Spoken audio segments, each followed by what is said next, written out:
We have a Coppola questions before we move on. Coppola questions. I have a Coppola here. A Coppel. Why not wait a couple hours for the dentist since the convoy was leaving camp anyway? I mean, I get it. Yeah, you're in pain. I mean, but you ever had a toothache? Yeah, but like seriously, you just picked like the worst possible way of doing it. I don't know. I've had toothaches like that where like you just want to like kill yourself to get it to end. So I can understand not wanting to wait another day or whatever to get to the dentist. Yeah. I mean, it was like a couple hours later that the convoy happened upon that truck. So Yeah. I think that's maybe the comedy of comedy of errors or whatever. This whole tragedy that happens to this guy is it's all his own fault. Like everything that he does causes everything else to happen to him. Yeah. And that just starts off like that. If he had just waited, this whole thing wouldn't happen. Mm-hmm. Why didn't Miriam speak English? Because like her dad spoke English and her little brother did, but she didn't seem to speak hardly any at all. She understood a couple things, but not much. Yeah, and the boy like actually strung together like a full sentence back to Enrico. I don't know. I never even thought about that. I think the missionaries would have taught them English, all of them. Or Yeah, are we supposed to Italian. imply that because she's a woman, she wasn't granted that education? That was one thought I had, but I didn't want to say. But yeah, I kind of wonder about that too. She doesn't need to because she's just going to be, whatever they do, going and gathering and whatever. Mm-hmm. I don't know. I hate the world sometimes. Yeah.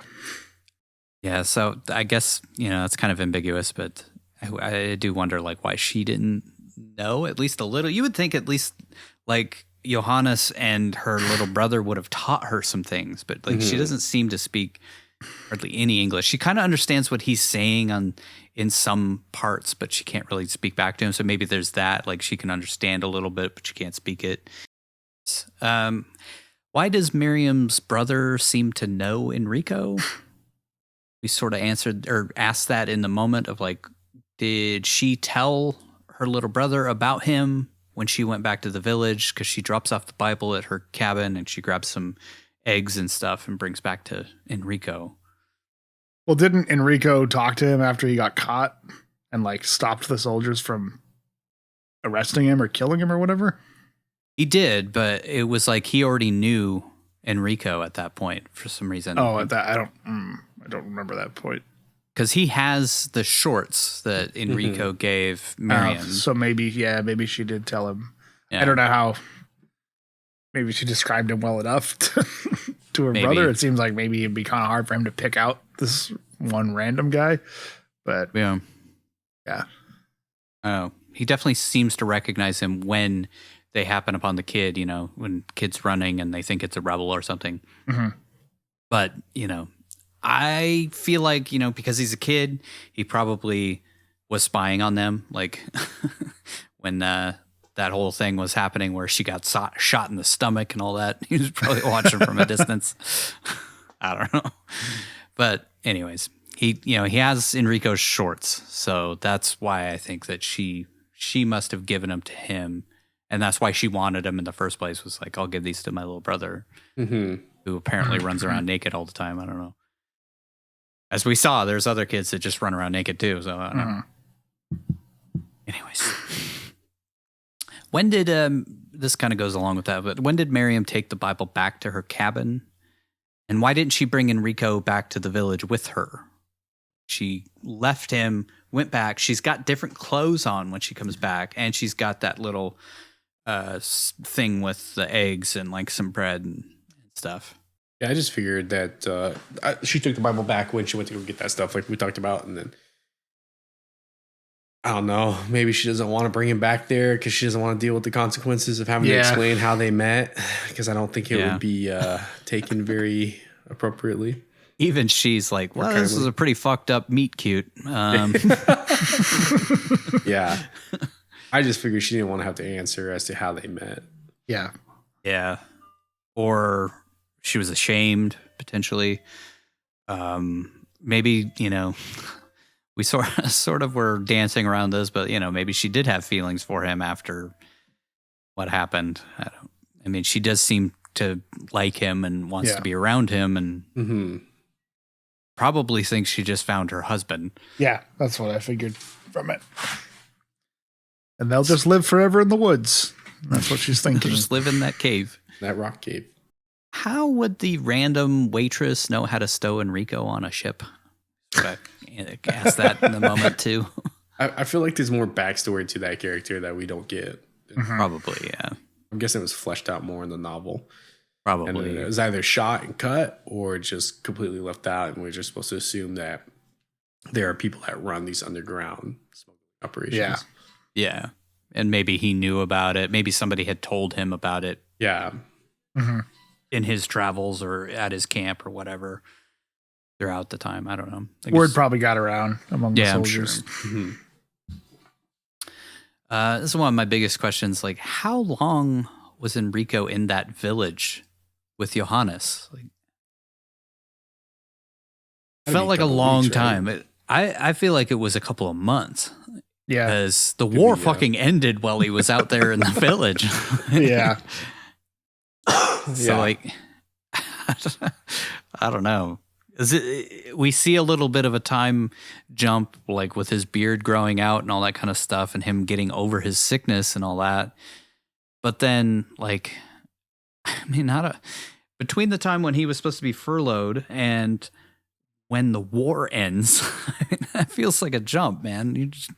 I don't know. Yeah, maybe that's why they didn't care at the end. Like he was gone so long that they already marked him as MIA or dead or something. And then when he showed back up, they're like, whatever, just get on the boat. We'll sort it out later. And then, and that's why he didn't really face any consequences from it. You would think his wife would be looking for him or something. Like, I don't haven't heard anything from him. She's supposed to have been furloughed. Yeah. I was assuming she would have been notified that he was going to be furloughed. Come home. Yeah. I wonder if they just assumed he was killed with the major and they just didn't have a body. Yeah, but maybe. they didn't know he was with the major because he was sort of AWOL at the time anyway. True. So maybe they just assumed he went AWOL and then either got away or died and they wrote him off. Yeah. So would he if he actually would have gotten on that boat and gotten back to Italy, would he just been fine? Nobody would have even cared. He wouldn't have faced consequences for that. No. I think that's why he's so happy about the lifeboat drill, because now he can hop on a lifeboat and then escape the boat and find some other way home. Okay. Johannes says Miriam wasn't sick, so her little brother says that she doesn't live in the village anymore. So, like, why doesn't she live in the village anymore? I don't know. I wondered about that too. And it seems like that village, or her cabin, was pretty close to the village, but like maybe like pushed away. Why was that? Why would or they she do lived that? in that before she was kicked out of the village? I don't know. Maybe she was kicked out of the village for sleeping with Enrico. For that unknown amount of time that she went back to the village and then came back with the eggs. Well, he was only gone overnight. Yeah. I don't know. Time and geography, all that, just all over the place. Maybe it was all a dream. It just adds to that. Yeah. Even Enrico doesn't know if what the hell just happened was real. Yeah, I don't know. My final question is, so I guess given that doctor a fake name was enough for Enrico to not get attempted murder charges. Got away scot-free. They probably just chalked it up like, it's wartime. It's just crazy. Yeah, and I think he specifically went to a unit that he wasn't assigned to talk to some doctor who wouldn't know him. What's your name? There's no way to identify him. John Smith? He's so awkward if he ran into him on the boat. On the boat? I wasn't trying to drill, shoot you. jolly. And then he runs into that guy. Oh, fuck. On the boat. The same boat. The same lifeboat. Hey, you tried to shoot me in the head. Whacks him with the paddle. Did he just disappear at the end? Did he jump ship because Mario never sees him again and he's super happy about the lifeboat drill? So I took that to mean He somehow just like got off the boat and then found some other way home and then lived happily ever after. Didn't get sent to World War II. No, I think he legally was, because like he went to the embarkation command and they stamped him and let him get on the boat. So I think he just went home to Italy like nothing ever happened. So I don't think he ever had to escape at this point. I think he was scot-free. Yeah. Mm-hmm. Rape, kill. Why is he so happy about the lifeboat drill then?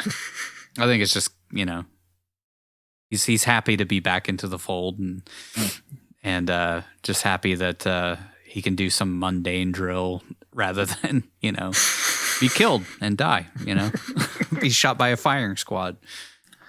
That was my interpretation, but I don't know. Yeah. All right. It just means that the reality is setting in, like he's on his way back to Italy. That's a major, a moment for him, like a major moment of realization. He's done. Yeah. Like, hey, I'm back in the military after disappearing for months or whatever, however long he was gone. Fun. I'll get this over with and then I'll be back in Italy. All right. Discharged and I don't have leprosy, so I can go back to my old life. Yep. Still got the herpes though. That shit's forever.